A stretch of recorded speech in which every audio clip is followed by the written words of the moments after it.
कहाँ जाता रहो जाता रहो गाड़ी बना रहे दिया मंचवा मास्टर साहब बता कि हमारा आशीर्वाद दे देने तो शिक्षक हो गए और बताई दूसरा के लड़का का आशीर्वाद देकर शिक्षक बना देता रहे अपन 3 गो लुहेड़ा घूम घूम के गाड़ी में उतर सब नौकरी लेके अपन तीनों लड़का लुहेड़ा हो गए वो लोग देखा लगा और बताई हम 10 पैसे शुरू कमी 10:30 में बन कौन की 10 मिनट बैठे हुए गोलर रहे और 10:30 से देख ली 11:45 से ऊपर हो गए 12 बजे में और मात्र 8 मिनट कम बढ़ सवा घंटा 1.5 घंटा भौंकला बड़े दूसरा एक बात की गोदाई गवा के मन पे बैठा था दवाई हम जब घबराइया जाओ तार भरपूर सेवा होई तन को चिंता नहीं है करे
नीचे बहेलिया जाल बिछोले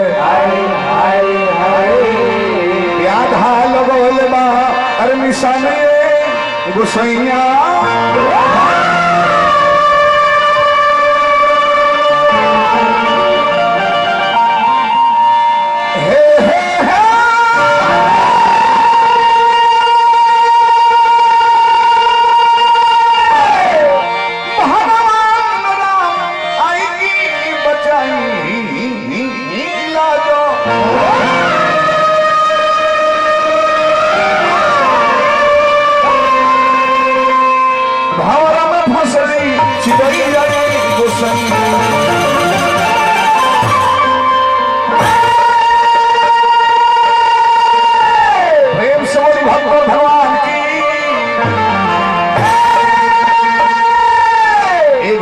गीत गाई खाटी पूर्वी के बोल होइयो में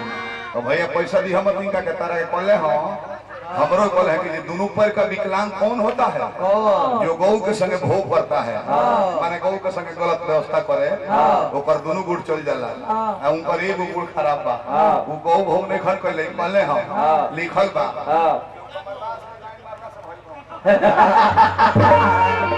बड़ी शिकायत पहले था पैसा दी हम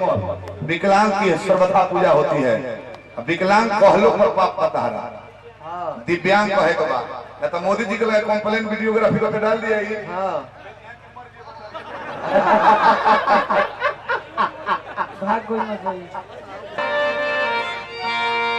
पूर्वी के 3 जना कवि मशहूर भइले भिखारी ठाकुर 1 नंबर 2 नंबर में महेंद्र मिश्र 3 नंबर में हनुमान पट्टा ओकर बाद भी गावल ओकर बाद बहुत बहुत लोग गावल लखन सिंह गोनी मुन्ना सिंह भरत शर्मा त धोन लोग रहे बगे गीत आपन लिखो है अभी सुन दिन जी के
फिर आई लोगों से आओ।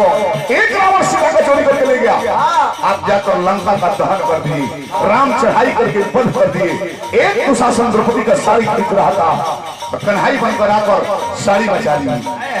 कहाँ पर है हरि जी? 6-6 साल की बच्चियों के साथ मेरा भारत महान कहा जा रहा है, और 6-7 साल की बच्चियों के साथ बलात्कार करके जमीन में गाड़ दिया जा रहा है, जिंदा जला दिया जा रहा है। तो लड़की तरह के ना बोलोले हो, एक माने कि कलयुग के पहाड़ पहरो करवा के नहीं तो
देश के संत लंड हो गई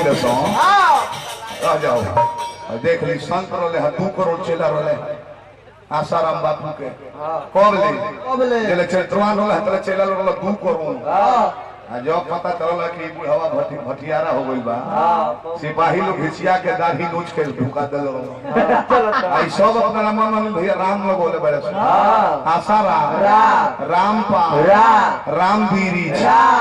तले कुल जना से हेड गिर गए राम रहीमा ई तो कहां रहल कोई सने घर तारी ते ओकरा से पढ़ तू बुझाता ठीक बात जनी वो से बात ना देत रहो बड़की गुफा बनौले रहो वही में हनीप्रीत के लिए कष्ट बदले उलट दे तले कहले ल नहीं भाई अरे इसी दिखा से पुरस्कार देने से रुपया हार्दिक प्रणाम। आज संतल लंठ हो गई ले तो ये लंठ की जो है जाओ खड़ा हो जाओ, पलथी मार के बैठो मत, खड़ी हो जाओ कि उंगली का प्रयोग किया जाए।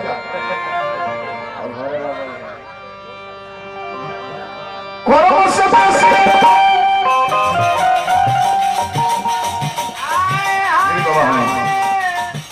एगो बात याद कर ले, बलिया जिले में अनहर लमर के बड़ी माने लालू प्रदीप गिरी जी हजारों पुरस्कार देनी। बलिया जिले में अनहर लमर के बहुत माने लालू खाना खिया दिलो। जवार के नियम बलिया के जवार के नियम अनहर लमर के माने जाला। कुंवर जी को मंडप में ना खिया जाला, डुमरी जाए नो बक्सर जिले में तो लो लौंगड़ा भर के देखी नु तो लो मंडप में ना खिया वाला कहले कि द्वारों पर ना खिया, ये लोग माड़ू में बैठाए खेले कि पावन तली बहिना पर ध्यान दे, ये लोग माड़ू में खियावेला पीढ़ा पर की बहिना हमरा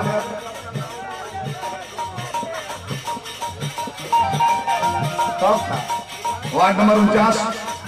जिला पंचायत सदस्य बनी सलीम कुमार गिरी जी हजार पुरस्कार, भिखारी गिरी माधोमर से पुरस्कार दे बनी, भगवान बनोले बनी जान लगता है बबुआ कुंवर भाई ना मंडप में ना द्वार पर ना मारो में ये है मारो में क्या बोले कि पाहुन दही भात किया हाथ तो बहिन तो हरी जा गांव लोग शिकायत पर तू के हवा बने अपना कोई झाक के देखो ना पहले तू तो बड़ बहु हो तू के हो दूसरा का औरी कर से पहले तने अपनो पर झाक ल कि तू होवो की हम कुछ पाव ना करे के तो बुझ जे कि तू की होवो हम जात जाते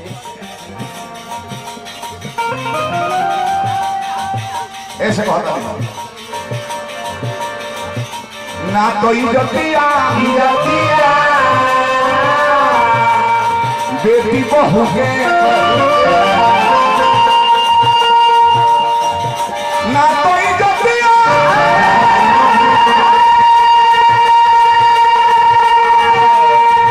बेटी बहू के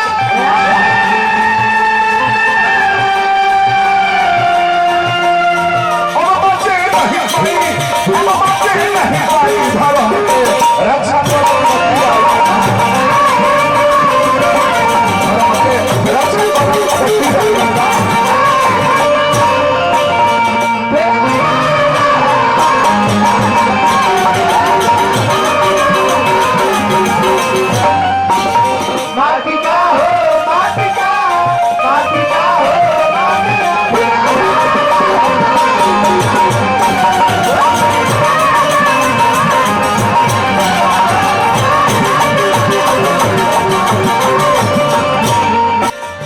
आज कंस दुशासन के शासन हो गए बाबा कंस दुशासन के आज चलो तो शासन वैसे गेहूं हमारी बचाई हो वैसे गेहूं सोनू संग दिल दिल धड़के सोनू सोनू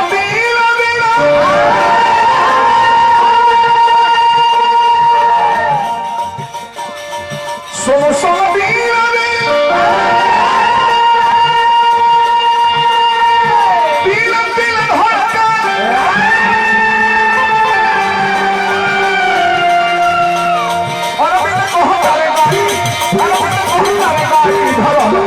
रक्षा करो